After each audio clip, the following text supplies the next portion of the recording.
তুমি যেমন 12 ঘাটের পানি খাইছো, ওই মেয়েও 16 ঘাটের পানি খাইছে। হ্যাঁ, তো কোরআনের ওয়াদা, আমি তো খোলামেলা বললাম। এটা কোরআন, সরাসরি আল্লাহর কোরআন বলছে। সূরা নূরের মধ্যে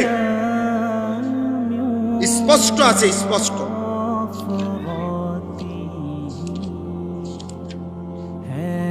এই দেখো, শুনাই, ওয়াজ হইব পর, ওয়াজ অন্যরা করবে।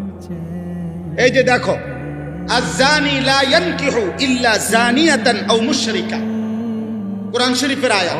আল্লাহ বলেন, ব্যভিচারী পুরুষ যাকে বিবাহ করবে সে কেমন নারী হবে? খোদার কসম আল্লাহ বলছে, ইল্লা জানিয়াতান আও মুশরিকা। আল্লাহ বলছে ব্যভিচারী পুরুষ, চরিত্রহীন পুরুষ যাকে বিবাহ করবে সেই নারীটা কেমন হবে? আল্লাহ বলছে দুইটা হবে, ইল্লা জানিয়া, সেটাও হবে আরেকটা ব্যভিচারিণী নারী, আও মুশরিকা, অথবা মুশরিক কোন বেঈমান নারী।